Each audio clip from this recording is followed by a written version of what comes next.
this initiative was launched 2 years ago, we immediately believed in it because it has the same approach that inspires the Mattei Plan for Africa, the plan that Italy is carrying out together with the African nations to encourage quality investments and large projects in the infrastructure, energy and production field, with a focus on training and education in the African continent.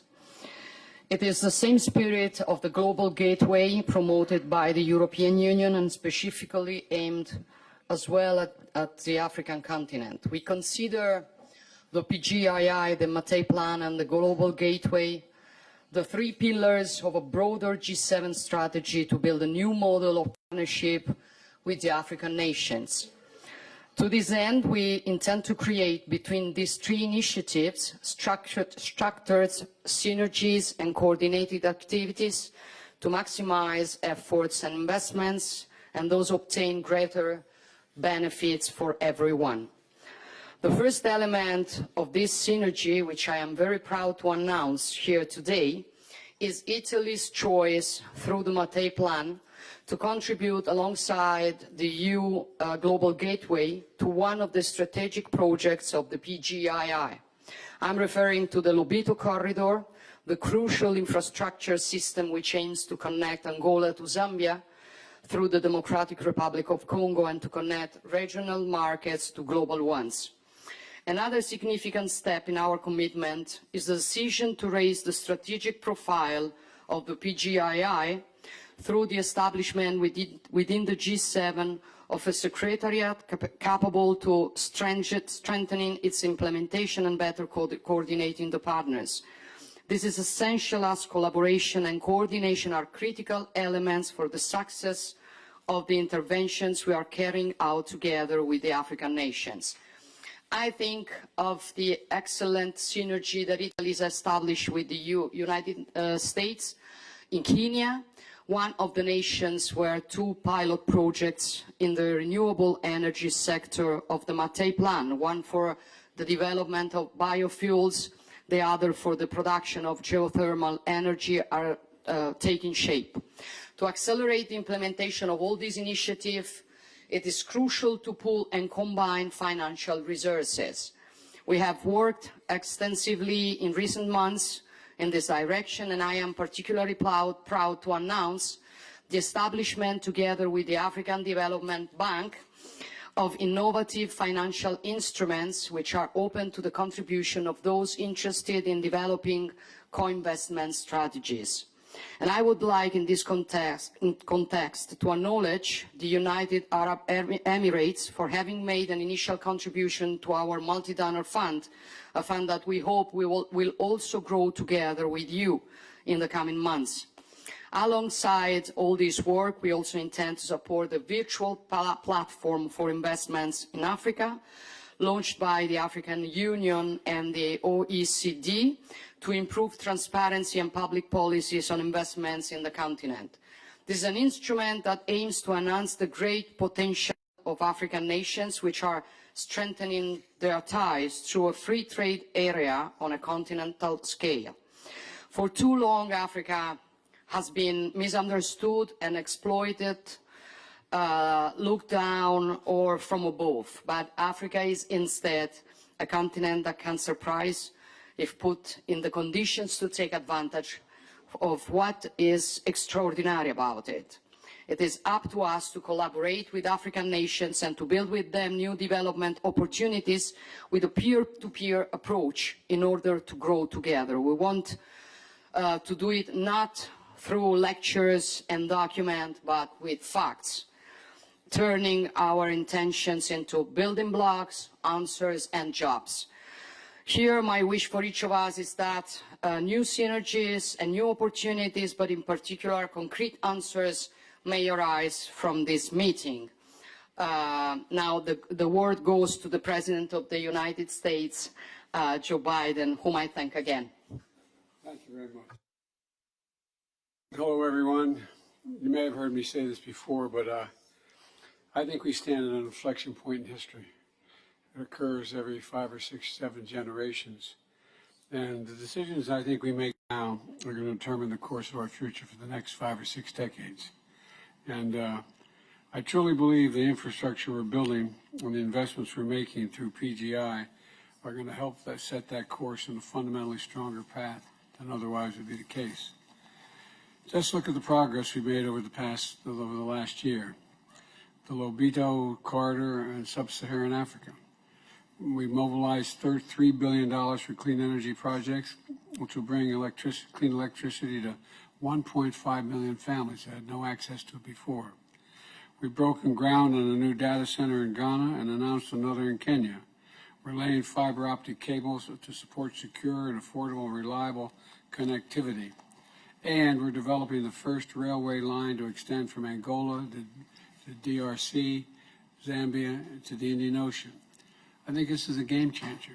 I really do. We're at a continent that's going to have over 2 billion of people very shortly. And it really is a game changer. We're already seeing goods that normally take up to 45 days to transport, now taking only 40 hours. And think of the how transformative this is for trade, agribusiness, farming, food security as a whole. I want to thank the Prime Minister Maloney for partnering with us in the EU on this project. I also want to thank President Kishida, Prime Minister Kishida, I should say. I just demoted him. In April, we both came together with President Marcos to launch the Luzon Economic Corridor in the Philippines.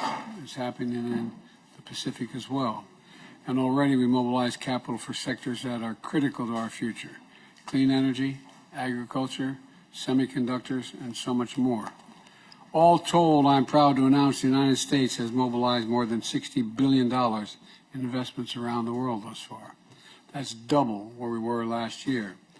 Now we've still got a long way to go to close the infrastructure gap that holds too many countries back. But together, I think we're showing that democracies can deliver. This is an important moment to be able to do that. And when you focus on people, transparency, and high standards, on quality and sustainability, it doesn't inhibit investment, it attracts investment. I got criticized at home for asking when the federal government invests in something that discourage or encourage private sector to invest. 96% of the people asked said it encourages investment, not discourages investment. It attracts investment. And people around this table are proof of that, I would argue. That includes Mr. Fink. I call you Larry, I'm calling you Mr. Fink. But we go back a long way, BlackRock and Mr. Nadella of Microsoft, an outfit that we know well home. Today, BlackRock and other partners are committing to invest at least $4 billion toward infrastructure projects that align with our PGI priorities.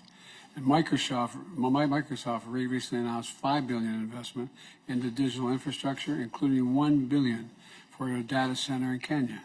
That's a really big deal. This is because the G7 and our partners created opportunities for sound investments in infrastructure. And we mobilized our own capital and created efficient ways to de-risk projects so the private sector could get on board more easily. And you are getting on board, and it's not just U.S. companies. So let me close with this. During the G7 summit, we're addressing a range of issues: clean energy, economic development, global security, food security, orderly migration, digital connectivity, and infrastructure is central to our progress across all these challenges, every one of them. I remember when I introduced the infrastructure bill at home, they said we couldn't get it done. It was only $1.3 trillion, and we got it passed. And it's really having an impact on development at home, but this is bigger than that in a sense. We're talking about the world. So today, we began PGI's third year, and I would strongly hope we can keep up the momentum. Let's keep finding opportunities to invest in quality physical, digital, and energy infrastructure. Let's keep partnering with each other and the private sector, with the World Bank, with countries around the world, to mobilize even more capital. To go from billions, we have to get to the trillions that are needed, and that's what's going to be needed to close this infrastructure gap. And at this inflection point, let's forging a better future together, because I'm confident we can do it. I know I get accused of being overly optimistic, but I am confident this could be a significant, significant breakthrough. And I thank you again for your partnership, your leadership. And with that, Georgia, I turn it back to you. Thank you very much, Joe. Now I give the floor to the Prime Minister of Japan, Fumio Kishida. Fumio. はい、皆さんこんにちは。PGII に関するこのイベントの開催に際し、メローニ首相とバイデン大統領のリーダーシップに敬意を表します。アフリカをテーマとしたこのイベントはまさに時期を得たものだと思います。我が国は約30年前に TICAD を立ち上げ、近年は FOIP 協力を推進しつつ、has been promoting cooperation under FOIP, Free and Open Indo-Pacific. Throughout the years, we have stood by Africa to support African-led growth. In such process, we have put efforts into wider regional development, including the Nakala Corridor, along with the Lobito Corridor, which is advancing under the PGII. The project shall enhance east-west connectivity of southern Africa, improve the investment climate, and become a catalyst to drive new growth. And as President Biden referred to previously, in April of this year, Japan, together with the United States, announced the development of the Luzon Economic Corridor in the Philippines under PGII. So PGII is expanding its coverage beyond Africa to Asia. As we have stated, we will make investments around the world, including in Africa, by mobilizing no less than $65 billion of infrastructure assistance and private capital over 5 years. In summer of next year, we are inviting leaders of African nations to TICAD 9, which will be hosted in Japan. The deliverables of the G7 and PGII will feed into TICAD as we continue to strongly push forward growth in Africa, leveraging quality infrastructure. Thank you very much, Fumio. We now have some intervention from top representatives of leading Italian and American companies. The private sector plays a leading role in the PGII, and so I'm happy to have you here. I give the floor immediately to the CEO of INI, Claudio Descalzi, reminding everyone that we are very late. Thank you, Claudio. And normally I'm very long, so for that reason I say that. So let me sincerely thank the Italian Prime Minister and the US President for this opportunity to speak about the effort to foster African socio-economic growth through the lens of the Mattei Plan and in connection with the PGII. The recent European energy crisis has renewed the interest around Africa, but Western companies have already been present in this continent for a long time. Energy has almost always been the reason, with hundreds of billions invested, without being able to generate an organic and structured development of the continent. This situation requires a paradigm shift with respect to what has been done in the past. Before investing and looking for commodities for our energy security, we must adopt a political vision capable of closing the gap, enabling Africa to become a partner playing an equal footing. It will not be an easy task. After more than a century of investment in effective presence, we must regain credibility, not imposing our culture and investing only for our energy security, but expressing real interest for local needs and, above all, taking risks with and for them. For example, talking about sharing risks, more than 80% of the gas that Eni has produced in Africa in the last decade has been destined to the African nations to improve energy access, instead of exporting it in a more secure and profitable way. This approach created a different relationship based on mutual trust, allowing us during the energy crisis due to the Russian invasion of Ukraine to quickly find gas available for Italy energy security without reducing the quantities given to the local market.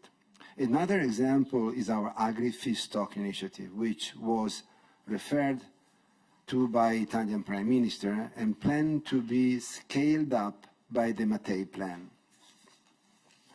In several African nations, we produce vegetable oil for our biorefineries to decarbonize transport sector, generating jobs for 1 million farmers by 2030, and developing a long-lasting agriculture sector.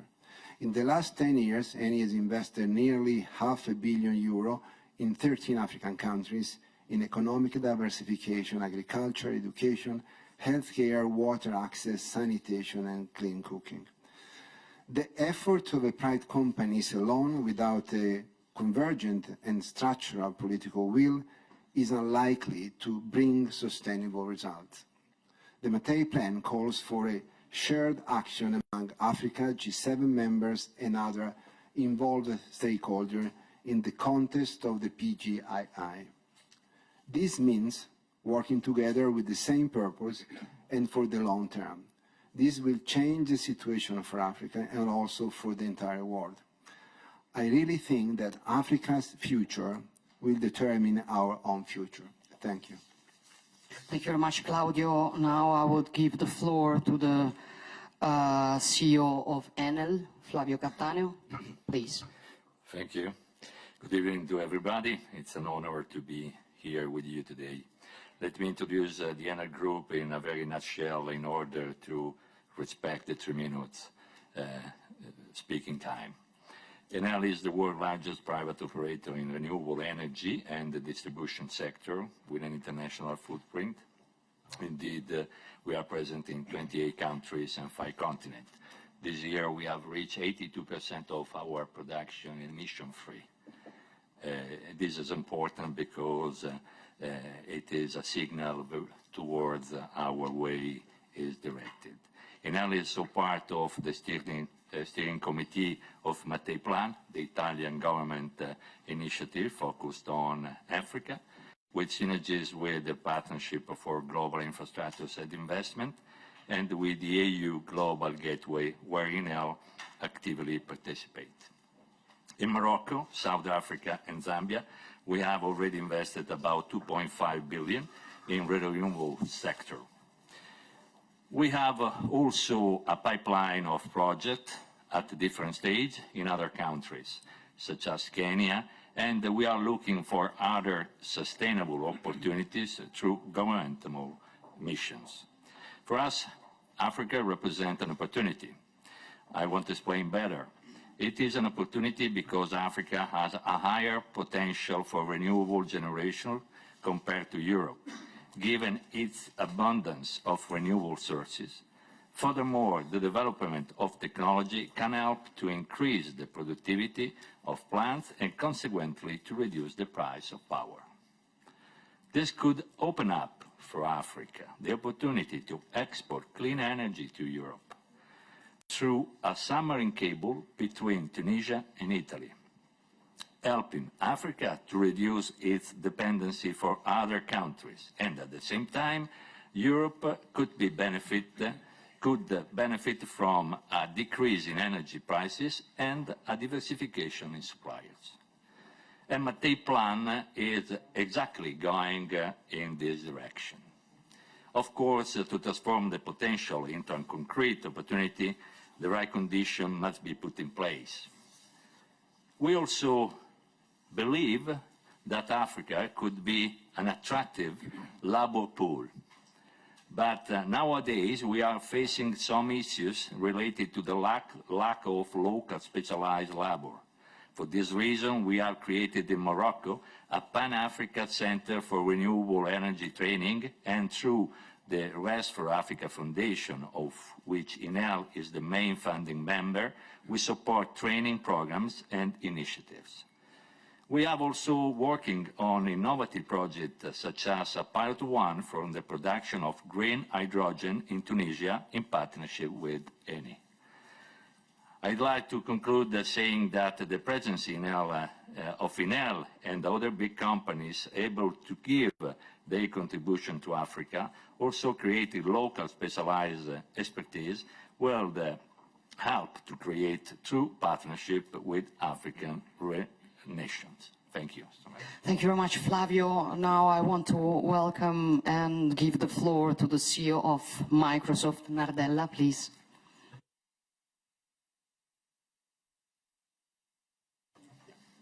Thank you very much, Prime Minister Maloney and President Biden, for the opportunity this afternoon to really participate in this very important discussion about scaling partnership for global infrastructure and investments to support very high-quality infrastructure financing in low- and middle-income countries. It's encouraging to see the partnerships continue to expand and gain momentum.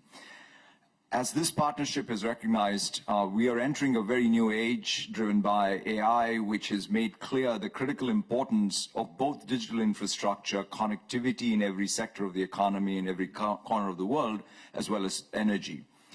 There's no doubt that AI is amongst the most transformative technologies of our time, and we believe it will fundamentally bend the productivity curve for every individual organization and industry sector, and help us address some of our most pressing global challenges, including in the world's low and middle-income countries. At Microsoft, we have the saying where we say that we only succeed if the world around us is fundamentally succeeding. Therefore, we are very, very focused on ensuring that every country can benefit from this broad technological shift while mitigating its risks. This presents a pretty unique opportunity to help address the economic development and societal priorities everywhere in the world, whether it's small businesses becoming more productive, whether it's the multinationals in every part of the world becoming more competitive globally, governments becoming more efficient, improving health outcomes and education outcomes. Over the past 3 months, for example, we've invested $5 billion in cloud and AI infrastructure in Indonesia and Malaysia and Thailand, as well as in Kenya, together with our partners G42 and the UAE. And this is work designed to drive that broad spectrum economic growth, innovation, and connectivity to driving productivity.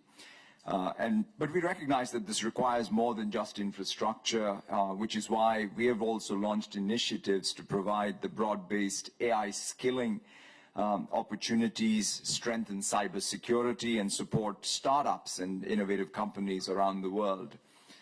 And we already see many examples of this impact in action. I was in Indonesia recently, and I saw how Indonesian farmers are improving their yields, to Kenyan street vendors who now have access to credit for the first time. We also know infrastructure of the future has to be sustainable. This is why we're investing in all the carbon-free energy, as well as efforts to develop greener steel and concrete to build our data centers and also make our silicon more carbon-free and efficient.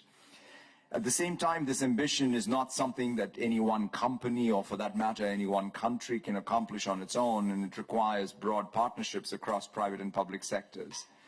For example, we need regulatory innovation to enable multiple countries to share digital infrastructure when located in neighboring regions. That's why what we did in Kenya, where we created a trusted data zone for all of the East African community in partnership with the government and G42. It ensures governments and companies across the region can store their data in our data center with assurance that their own privacy, cybersecurity, and other legal rules and protections will continue to be applied. This is just one example of the type of partnership and innovation in regulatory environment that is required in order to be able to really drive this next generation of infrastructure. To close, I'm incredibly optimistic about our collective opportunity, and I'm looking forward to working together to help people and organizations around the world to apply this new generation of technology to grow and thrive. Thank you all very much. Thank you very much. Now I will give the floor to the CEO of BlackRock, Finn.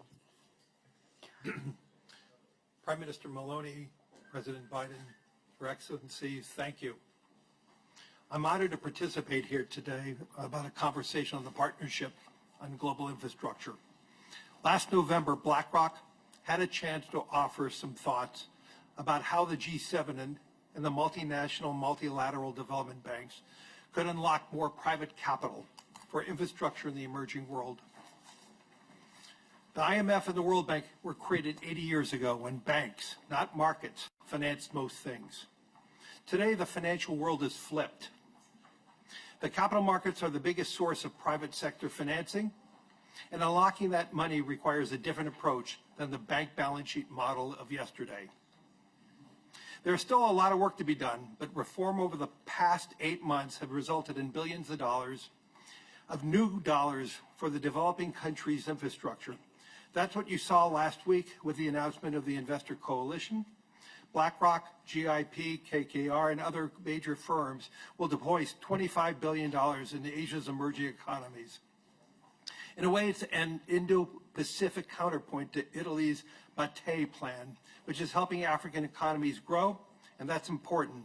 Every country in the world needs a growth strategy. But if I could convey one more important message today, it would be the countries that need growth most right now are not just emerging economies. Great economic powers, including the G7, are in fact on the list and need growth going forward. All of us are staring down a growth dilemma. Whether we solve it or not, it's a significant economic fork in the road for our countries. Today, the G7 average debt to GDP is 129%. No matter how much we tax, how much we cut or reduce that debt, it will not be enough. The only way we can achieve this future of growth is by truly growing out of it. But just growth is becoming more important because we need to be focusing on our fiscal health. It is also becoming much more difficult to achieve. Within 25 years, most of the G7 countries will be on demographic downslope. Working age population will decline. The ceiling on growth will get lower and lower. This is why building new infrastructure is critical, especially through public-private partnerships. Infrastructure investments is a counterforce to the high debt, low growth economies. It does the opposite. It catalyzes growth without necessarily adding to public debt. This is true for every kind of infrastructure, from airports to data centers, and importantly, in the future, AI. With AI, the infrastructure is actually a double catalyst. The electricity demand from data centers is causing the U.S. energy sector to grow after 15 years of stagnation. AI also will make people more efficient, meaning our smaller future workforce can still become more productive than the larger current workforce. Building this infrastructure for growth will require something from us. It will require pragmatism. We'll need pragmatism in financing. Some of the new data centers require 1 gigawatt of power. At BlackRock, we estimate the infrastructure alone, this is before chips, could be as much as $10 to $12 billion per project. Between now and 2040, the world will need to spend $75 trillion repairing old and building new infrastructure. Asking taxpayers to shoulder the $75 trillion of new debt is not something countries can fiscally or fairly do for our future. Instead, there's a huge, vast pool of private capital. We need pragmatism in policy, specifically permitting, especially at the G7 level. When President Biden signed the Inflation Reduction Act 2 years ago, the law's clean energy infrastructure was projected to reduce 710 million metric tons of carbon emissions by 2030. But if permitting delays continue, the new production may only be under 500. And this is a lesson for all of us. We need to be focusing on the pragmatism of permitting to move forward. And we need pragmatism for energy. Much of the new infrastructure being built is for renewables. BlackRock recently invested in Africa's largest wind farm near Lake Turkana in Kenya. It is now supplying about 12% of Kenya's electricity. But without advances in storage, wind, and solar, we are not going to be able to provide constant, reliable flow of electricity. The world can't function without that. So with data centers at the bedrock of a digital economy, and I've seen more than half of the electricity may have to come from dispatchable sources like nuclear, natural gas, or hydro. Otherwise, data centers will not be complete with just wind and solar. The world has many challenges, but my gosh, I am more optimistic than ever we're going to be able to achieve them. We have to talk about them, and we have to be pragmatic. And I'm here to just talk about that logic. We need to be growing by building infrastructure. We can build infrastructure by unlocking private investments. We can unlock private investments by being pragmatic about permitting and energy policies. And I could promise you, we will be your partner. So thank you. Thank you much. Now I'm just saying we need you. we need you. Now I'll give the floor to the CEO of Cassa Depositi e Prestiti, Dario Scannapiego. Dario. Many thanks, Prime Minister. It's really an honor to be here and represent Cassa Depositi e Prestiti. Africa's population, the youngest globally, is projected to grow by 70% and reach 2.5 billion by 2050.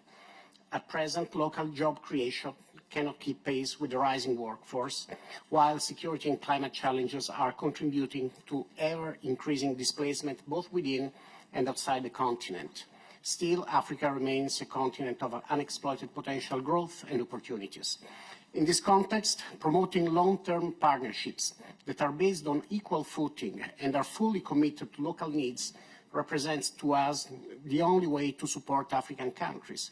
And this was exactly the spirit of Enrico Mattei, the founder of ENI, who inspired the new Mattei Plan for Africa by the Italian government.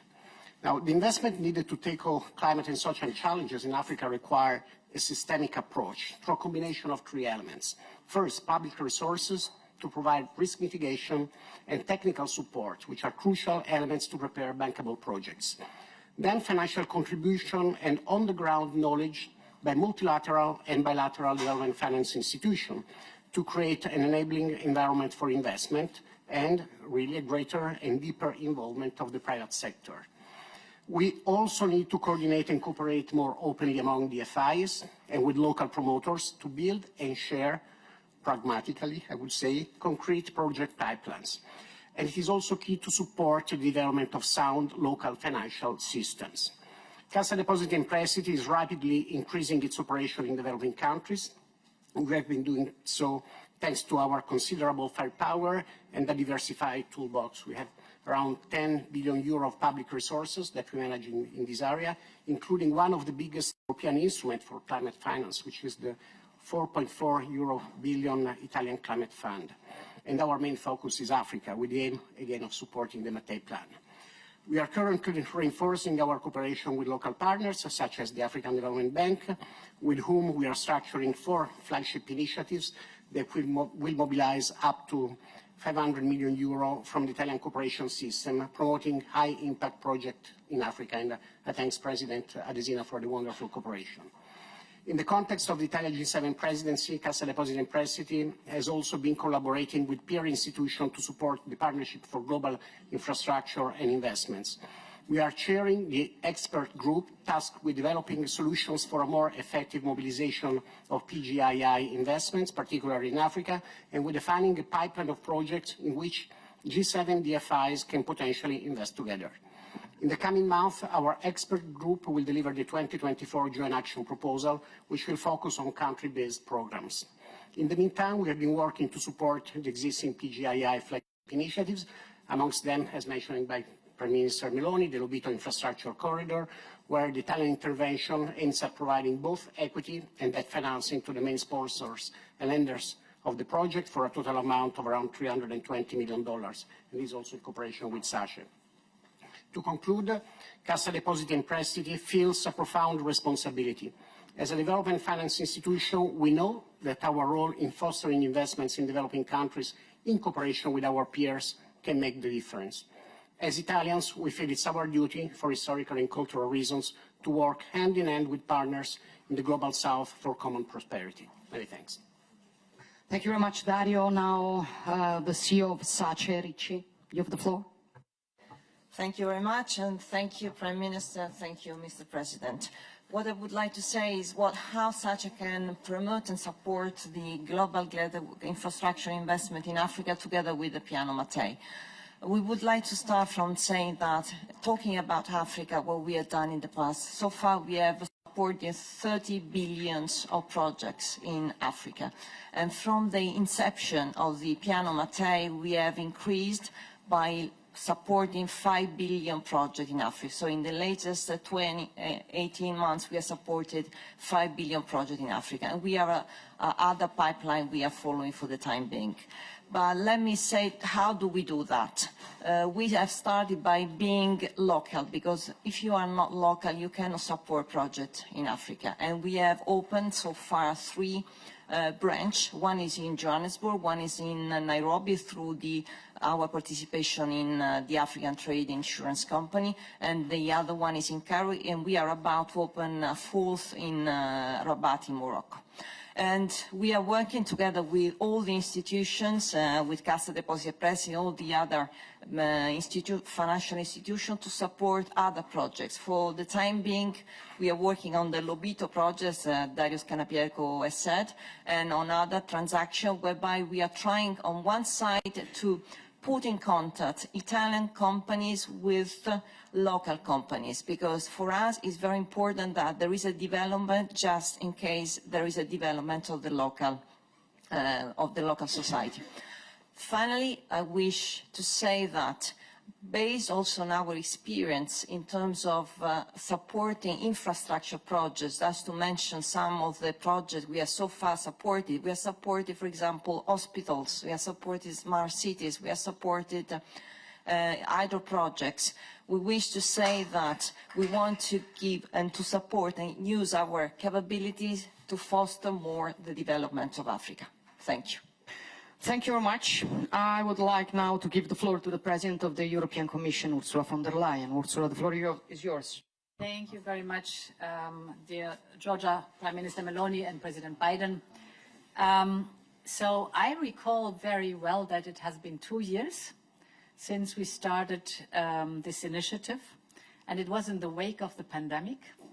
It was at a time where we had the energy crisis because of the war of aggression of Russia in Ukraine, and we had a food crisis. And this was the time where we joined forces and said we need a major investment program for infrastructure abroad. PGII was born. The European Union is contributing 300 billion through Global Gateway, and it's fantastic that we have the Mattei plan now also joining. We wanted to create an alternative for this infrastructure investment. And it is not only the financial firepower that is impressive, but PGI is sustainable. It's good for the planet, but it's also good for the country's finances, if I may say so. This combination makes our offer different to others. Important is that we want to bring long-lasting benefits to the local economy of our partners. And of course, we need the strength of the private sector. And therefore, it's wonderful that you are here tonight. The PGII is designed to support basically your global investments. And at the same time, of course, we rely a lot on you and your knowledge and your expertise. You are pioneering the technologies of the future, we just heard it. You are pioneering the energy of the future, if I look at the clean hydrogen, for example, or at the topic of climate resilient agriculture, and I could go on and on and on. What I also think is very important, you have a vast know-how how to train the local workforce and also how to step up new industries in other continents. So we, of course, have our part to do too, for example, to create the legal framework that is necessary. And Larry Fink, I heard you on speed and permitting. Indeed, it was exactly in that crisis that we increased drastically the speed of permitting, for example, for renewables in the European Union. So we should copycat that when we are in projects, for example, in Africa, that we make sure that the legal framework is conducive and it helps you to speed up because, yes, we know how important that is. Our part is also to invest in education for the local workforce, be it vocational training, be it schools or universities. So it's a fantastic mixture, and this makes our partnership unique. PGI means top quality from our companies. It means transparency of our investments, and it means trust between equal partners. So thank you very much for having you here tonight. Thank you, Ursula. Please, the Prime Minister of Canada, Justin Trudeau. Thank you, Georgia, and thank you to President Biden for bringing us together. It's also great to see other leaders, including global business leaders like my old friends Satya and Larry. Good to see you guys again. 2 years ago in Germany, as Ursula pointed out, we made a bold commitment. Together, government and business alike, we pledged to mobilize $600 billion to meet the demand of infrastructure financing in low and middle-income countries. And we pledged to do so in a way that prioritized environmental standards, the green transition, strong labor, and gender equality for everyone. This work is about fostering the kind of stability and prosperity that has benefits for us all. We've made important progress together already. Last year at the G7 in Hiroshima, Canada announced $335 million for infrastructure initiatives focused on combating the climate crisis and building climate resilience. And we also committed $750 million through FinDev Canada, our development finance institution, to expand their global efforts to meet demand for infrastructure and to promote sustainable and inclusive development. But of course, there's so much more to be done. Canada will continue to leverage the expertise of our private sector and invest in growth that benefits everyone. To build on our progress, we'll deliver an additional $720 million to FinDev Canada for its new concessional finance facility to provide low-interest financing for sustainable development in Latin America, the Caribbean, the Indo-Pacific, and, of course, Africa. We're doing this to lower the risks for private sector partners and ensure they're able to put their capital to work in priority markets to solve today's big challenges. We're also providing almost $127 million in loans and grants to support an equitable energy transition, specifically in South Africa. Like Italy's ambitious Mattei plan for Africa, these initiatives support Africa's clean energy initiatives. On top of that, we're providing $510 million to the Inter-American Development Bank's Net Zero and Climate Resilience Accelerator Fund. This funding will support the development of new technologies and business models. It'll also help communities throughout Latin America and the Caribbean adapt to the effects of climate change.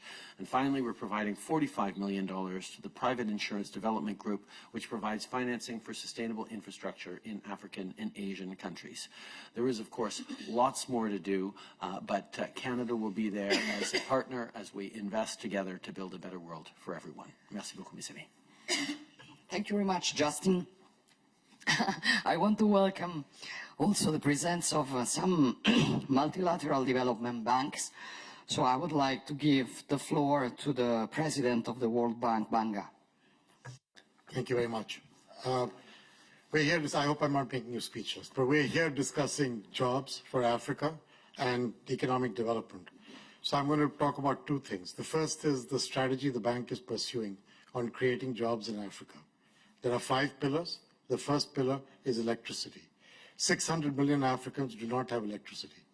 We have committed to connect 300 million by 2030, 250 with us, 50 with my partner Akin.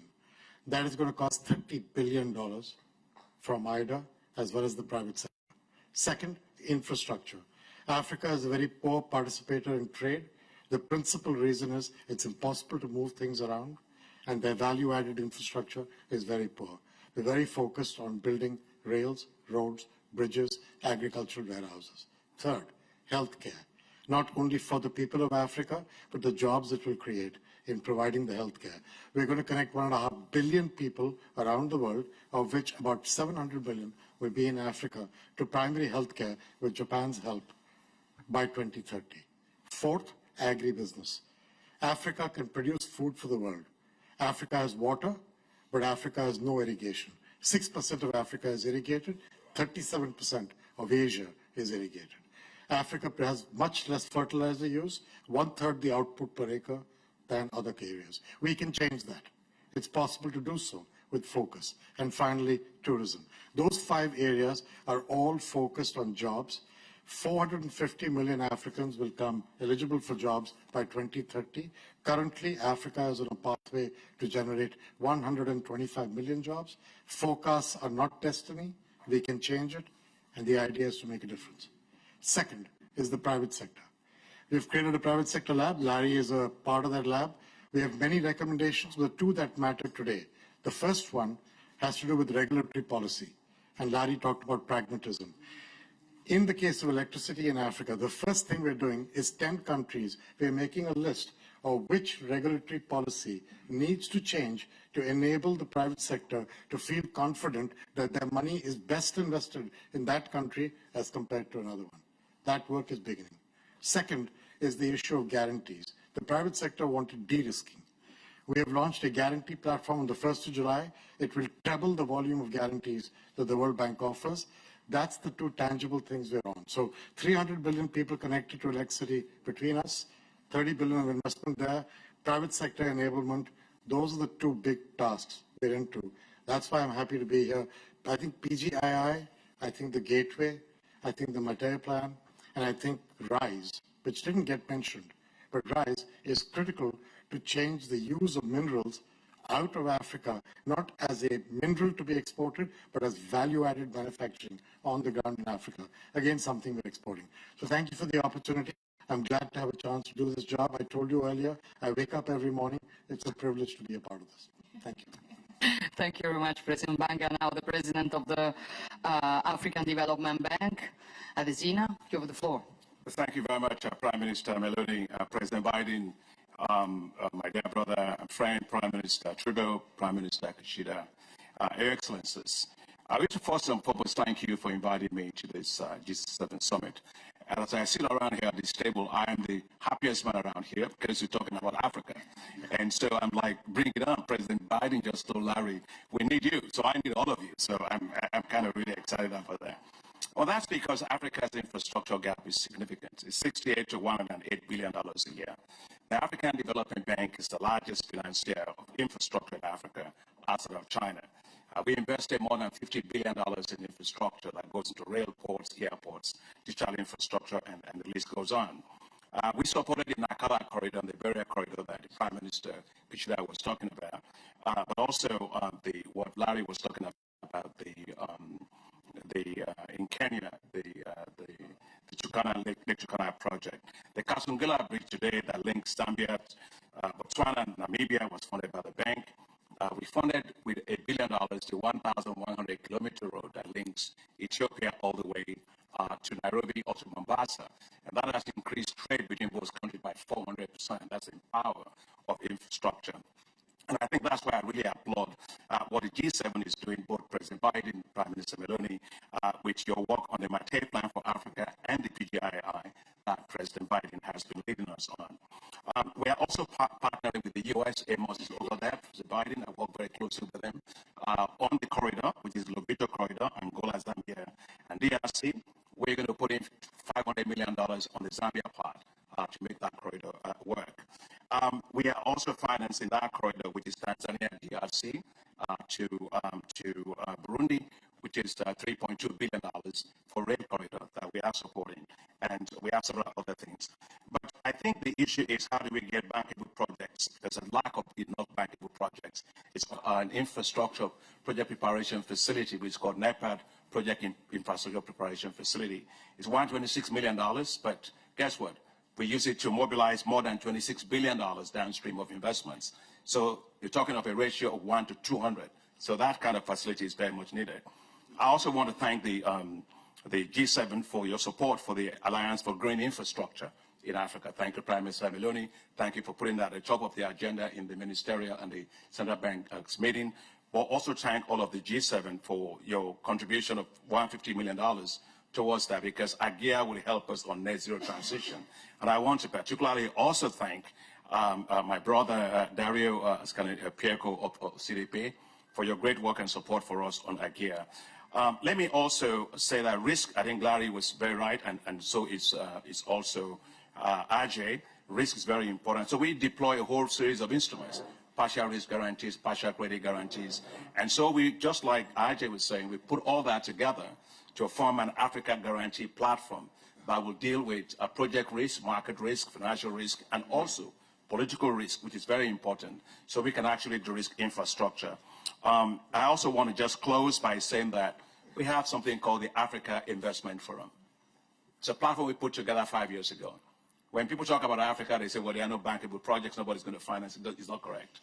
You know, we put it together, and in 5 years, we've been able to mobilize more than $180 billion of investment interest to Africa in various parts of infrastructure. So we do know that Africa is not as risky as people say. But Moody's Analytics did a 14-year accumulated study, and they found that in terms of default rate on infrastructure, Africa has the lowest 1.9%. Compared to the rest of the world. So it's not as risky as that. So being around this table, I like anything Baobab. I'm very happy to be surrounded by a lot of leaders and also a lot of people who want to put money into Africa. I am the happiest person here today, and thank you for making my day a great day. Thank you very much. Thank you very much, President Adesina. And now the Chancellor Scholz came just in time, so the floor is yours. This is how our industry works. Thank you for convening us on the G7 Partnership for Global Infrastructure and Investment. And let me congratulate Georgia on the Mattei Plan, which is a very promising initiative and will no doubt generate positive outcomes. When we launched PGI at the Elmo G7 Summit 2 years ago, we pledged to make our partners from the Global South a better offer on their infrastructure needs, and to within 5 years mobilize $600 billion in public and private investment to this end. We have to deliver. I think this is the promise, and we will stick to that. Let me highlight 3 points. Firstly, I very much welcome that as G7 we are stepping up our coordination to deliver on our common goal of fostering high-quality global infrastructure. This is an important step and a sign of our collective determination. And secondly, Germany is delivering on the economic corridors we have announced last year. Concretely, together with the German private sector, we are investing more than €1 billion along the Lobito corridor. This corridor will better link Central Africa to G7 markets and boost the cooperation between the G7 and the African continent. And thirdly, my key takeaway from the G20 Compact with Africa conference in Berlin last year is that African leaders are calling for a closer energy cooperation. Germany stands ready as a partner. This is why I'm particularly happy to announce that Germany is joining forces with Namibia in the field of renewable energy and green hydrogen. Germany supports the production of green hydrogen in Namibia at large scale by using foreign trade promotion instruments. This way, we are aiming to support the mobilization of a multi-billion euro private investment project. Together with the German private sector and our Namibian partners, we are setting up the biggest hydrogen projects in sub-Saharan Africa. In addition, Germany will support the development of a green hydrogen and renewable energy industry in Namibia with at least €100 million of direct public support. In Elmo, we made a strong pledge on global infrastructure. Today, I can declare that we are delivering. Thank you. Thank you very much, Olaf, and thank you all for this very important moment that we had in the Italian Leaders Summit of the presidency of the G7. I think it was very precious to have you all here for what came out in this important moment were basically 2 things. The first one is that all of us, we understand that Africa is not looking for charity.